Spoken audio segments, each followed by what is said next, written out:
কথাই বলে না, ধৈর্যের ফল নাকি মিষ্টি হয়। আপনি ধৈর্য ধরছে, এর জন্য মিষ্টি পাইতেছি।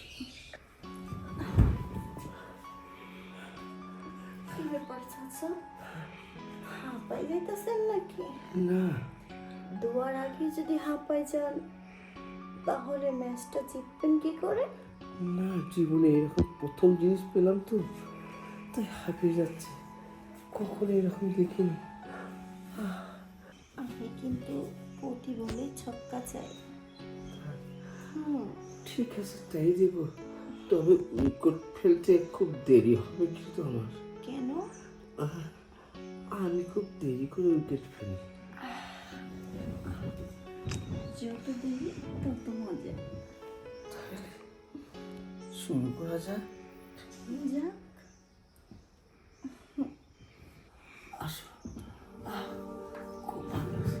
চাচা, ও চাচা, চাচা, হ্যাঁ বসতাম। হ্যাঁ চাচা,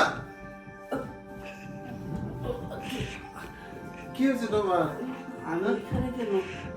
আমার অন্য জায়গায় থাকতে কথা। চাচা রসুন তোমার একটু বাইরে হয়ে গেছে। কি হয়েছে তোমার?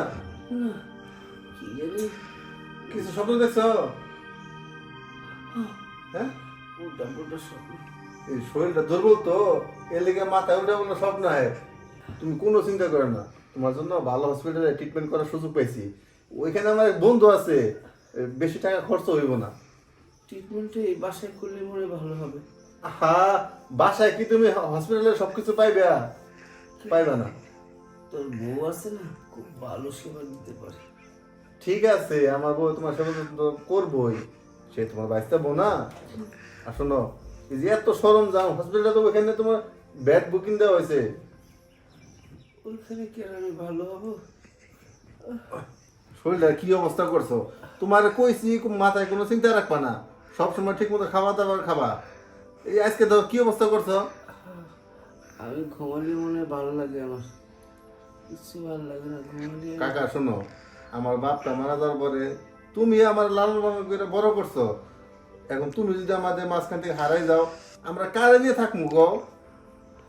ঠিক আছে, তোরা যা বলিস তাই করো। তুমি চিন্তা করো না, যত টাকা লাগে, পয়সা লাগে, যত যা লাগে সব আমি দিব তোমার।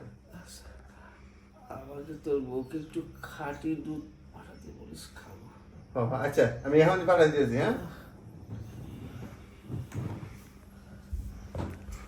তোদেরকে বুঝাতে পারি না রোগটা আমার কোথায়।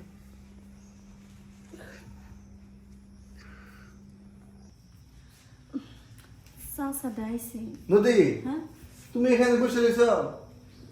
হ, চাচা কি খাবার দিছিলে? চাচাকে খাবার দিছি, চাচা খাওয়া দাওয়া করছে, এখন মনে হয় ঘুমাই গেছে। ঘুমাই না, আমি চাচার কাছ থেকে এখন আইলাম। তুমি গেছিলা? চাচা শরীরটা ভালোই খারাপ হয়েছে, বুঝছো? অনেক খারাপ। হ্যাঁ। তোমার যে কইলাম ডক্টর কাছে নিয়ে যাও, তুমি আন্দরে যাও না কেন লেগা? ওইদিকে সব ম্যানেজ করে তো নেওয়া লাগবো। এখন হসপিটালে আমার বন্ধু পারভেজ আছে না, ওর সাথে কথা কইছি।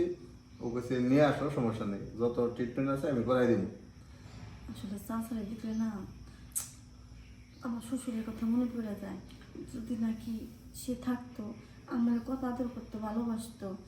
শ্বশুর তো নাই, একটা বুড়া চাচারে পাইছি, হেও যদি দুনিয়া থেকে চলে যায় তাহলে তো আমাকে গুরুজন আর কি হয়ে থাকবো না।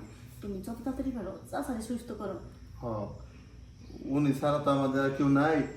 সেই ছোটবেলা থেকে আমার মানুষ করছে। দেখো চাচা কতটা ভালো, তোমার দিকে কিন্তু ভালো খেয়াল রাখে। এখন চাচাই কইছে, বুঝছো? বুঝছি।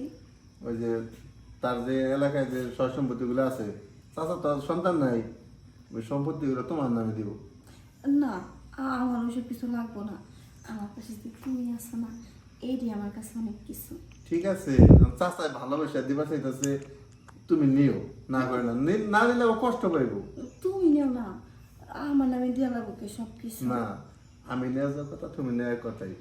তুমি চাচাটা শেষ বসে তুমি সেবা যত্ন করতেছো, তাহলে তোমার একটা অধিকার আছে না ওই হিসাবে। আচ্ছা, তোমার যেটা ভালো মনে হয় হেঁটে করো। আর শোনো, চাচাই কইছে এক গ্লাস দুধ খাইব, তুমি একটু নিয়ে দিয়া হোক। হ, দুধ তো জাল দিচ্ছি। ওহো, দুধটা আমাদের চুলার ভিতরে রয়েছে। তুমি থাকো, আমি দেখে আসি। আবার পড়ে গেল নাকি? আচ্ছা ঠিক আছে। যাক, যেমন আমার বউটা হয়েছে আমার সেবা যত্ন করে, আমার চাচারও খুব দেখভাল করতেছে, ওর জমিটা ওরই প্রাপ্য।